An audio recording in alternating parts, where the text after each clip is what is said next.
Prior to starting the certification exam, I want to set up a template inside of SOLIDWORKS that has the right units and materials so that when I go ahead and start the exam, I already have a predefined template that has everything I need so I can get started and start making parts. It's going to save us a lot of time, and it's pretty quick to do.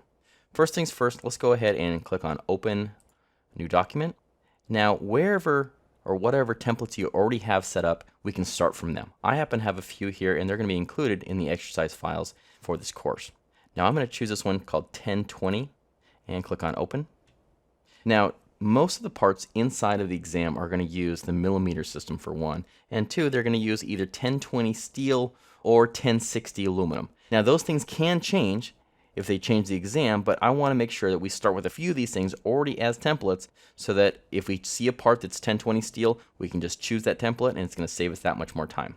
So first things first, down here at the bottom of the screen, if I click on millimeter gram second, I can choose which unit system I want to be in. A lot of times you're going to be in inch pound second. I want to make sure I'm in the millimeter gram second. Now, like I said, it can change inside of the exam, but most of the time it does start in millimeter gram second. So let's start with the template in millimeter gram second. Number two is the material. You can see here I've got 1020 steel already chosen. Now, if I need to change that, right click and say Edit Material. And then I'm going to go up here to Aluminum Alloys and choose the very first one, which is 1060 alloy. Apply that and then close. Now, these are the two that I've seen in going through the sample exams, is the 1020 steel as well as the 1060 aluminum. So I want to save out the 1060 aluminum now as its own template.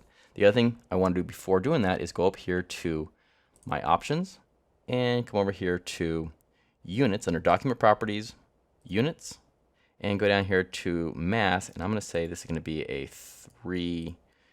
2 place decimal, and click OK. So 2 place decimal, choose the right material, and choose the millimeter gram second. Now let's go ahead and save this template out. So go up to File, Save As, and I want to save it on my desktop in exercise files, and I have a folder in there called Templates. And then come down here, instead of a type of a part, I want to change this to a part template. And notice I already see that 1020 in there, so I want to choose that one, and then I want to change the name to 1060 AL for aluminum.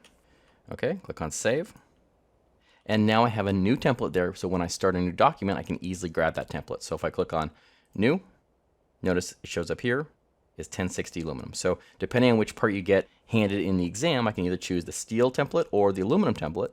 Or if I need to, I can still choose one of those and then modify it, but it'll still save us a little bit of time when I'm going through and doing the exam.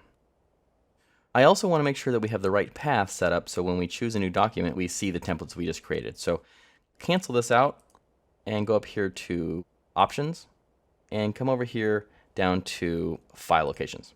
Now you can see I have a few different ones set up over here, and these are document templates, and you can see the very first one here is Users Desktop Exercise Files Templates. Now if you don't have that, go ahead and click on Add.